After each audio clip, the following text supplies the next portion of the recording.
The country. It has been a long, cold spring, but there are some great travel destinations, both foreign and domestic, that will not break your budget. Earlier today, Susan and I talked to CBS travel editor Peter Greenberg. We asked him, in light of the engine problems on the Southwest airline flight, what's the best seat to choose on a plane? It really doesn't. Because every airplane has a different dynamic, a different weight structure, where the placement of the engines makes a difference, how the plane, if there's an accident, how it impacts, where it impacts.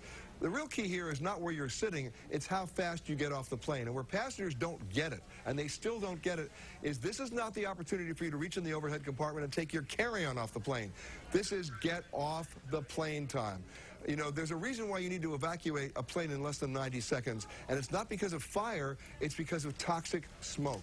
That's what's going to nail you.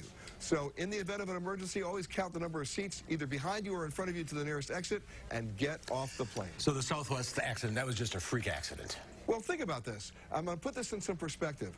It was the first passenger fatality on a commercially scheduled jet since 2009. That was the Colgan air crash near Buffalo, New York. That's a remarkable statistic in and of itself, but I'll go beyond that. It was the first passenger fatality in the history of Southwest Airlines. So, you know what? We're all very lucky and we're all very blessed. We've just had the best 3 years of commercial aviation safety in the history of commercial aviation safety. But now what has to be done is how do you maintain that? And that's what's being done now with all the mandatory inspections of all 737 engines. That's being ordered by the FAA, and those inspections are happening now. And hopefully we'll get that concluded in the next 3 weeks, and we'll be right back on track. Well, that's very reassuring because summer travel is coming up. So for people who are planning trips, tell us about some great bargains this summer, domestically and for foreign travel. Well, let's start first with foreign. We're in the driver's seat now because of the falling numbers of foreign travelers to the U.S. It's down between 7 and 9%. That's staggering. And what that means is what would have been their return airline seats home now become our outbound seats there. Law of supply and demand kicks in. We're in a buyer's market. It's not just an annual airfare sale. Airfares are now on sale all year long. So look at Portugal. Portugal's the kingdom of a dead empire, but I forgive them for that. The cool thing is it's a high standard of living, low cost of living, great flights there, and don't think one-dimensionally. Use Lisbon as your hub to go to every other place you want to go in Europe.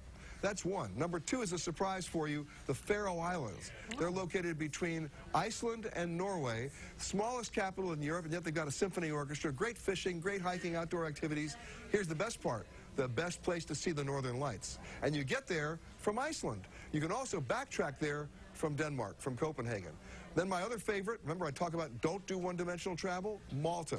What history there? It's only a 1.5-hour flight from Rome, so if you're going to Rome, keep going.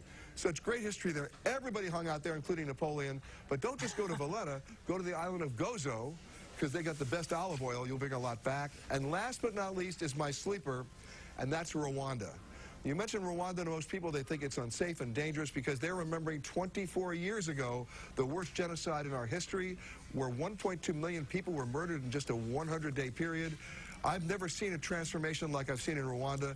In nearly a quarter of a century, it's now become the cleanest, safest, most environmentally responsible country in Africa, highest enrollment in primary and secondary schools, the best economy, and of course, travel and tourism with their national parks, forests, volcanoes, and last but not least, those mountain gorillas.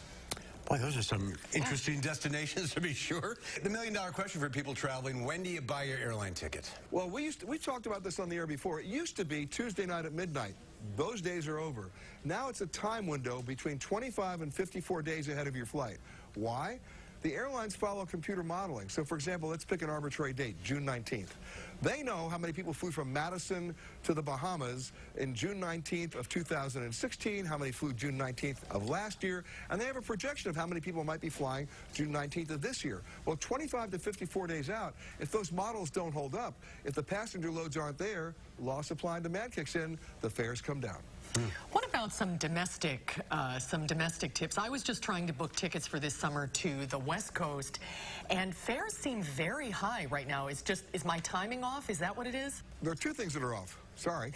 One, is it 25 to 54 days out, number one, and number two, are you trying to buy a round-trip ticket? Because believe it or not, thanks to airlines like Southwest and JetBlue, you might be much better off buying individual one-way tickets that might actually be cheaper.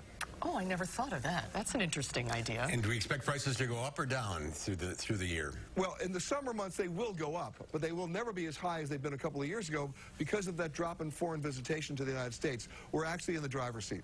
All right. Book our plane to Malta. Why not? All right. And you're coming to town in June, Peter? We'll see you then. I'm coming back for the big reunion. I can't wait. All right. Hold my terrace chair at the union. We will. We'll meet you there, Peter. Thank you very much. Thank you so much. Great to see you, Peter. Thanks so much. And we'll be